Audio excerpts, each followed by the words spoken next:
Sa bawat bayan, may mga kwentong bumabalot sa kasaysayan, mga alaala ng nakaraan na patuloy na nagbibigay saysay sa kasalukuyan.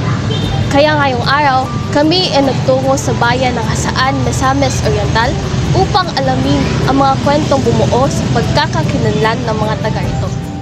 Kasama ang aming team, nagtanong kami sa ilang residente, ano nga ba ang mga alaala, tradisyon, at kwentong hindi dapat malimutan.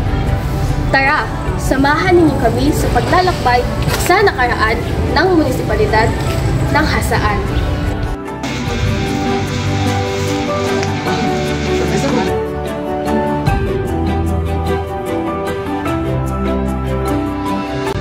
Alante?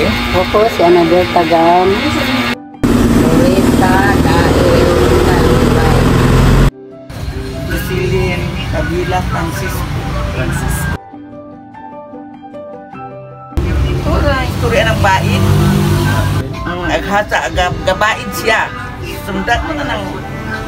Oo, na sundan kita na yung baid. Aghasa.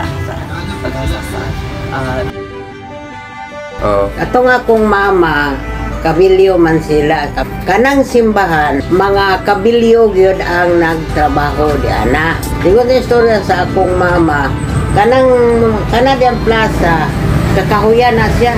Kakahuyan mo na dagko ko nang tao.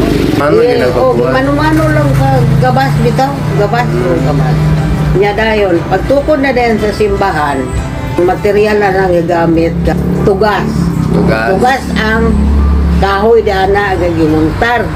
Tukahan og banda, dili man sila mo patindog o galiga, di man nila madog itaas man lagi na dagko, pero dagko no nga kahoy naibalik ko ba, pero naputos manggod siya na inig sakwat sa tukahan gid og banda.Aya pa no kay mga kabilyo ang nagmuntar anang simbahan. Kakuanggit mo anang takang ko. May kanang karaan din yung balay makakita mo makudakan yung naadang nga kasi nang kuan so di ba na ay piko din ha? Oo. Katbang sa piko. Atbang tala nga pala.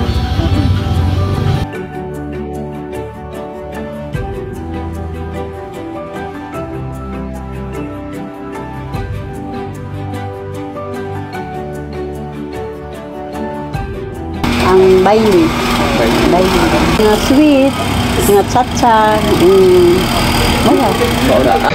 Sa bata pag ito ko, wala may ako man ang magulang sa limaming magsuon. Kung ako lugar ko naon ang mga pangitamo sa pagkakabata, ako malugar ko. Ang tubig kani ato sa wala may tubig. Ako ngayon ang nakuha sa tubig dito sa tuba, ikan sa among balay. Kabulig. Ato dito kabulig magsaloob. Sa paglipas ng panahon, maaaring magbago ang mga lugar, ang mga tao, at ang takbo ng ating pamumuhay. Sa aming pagkikipag-istorya sa mga Hasaanon, napatunayan namin ang tunay na yaman ng isang komunidad ay nasa mga alaala at karanasang ipinapasa mula henerasyon hanggang henerasyon. Ito ang kwento ng Hasaan at ito ang kwento nating lahat.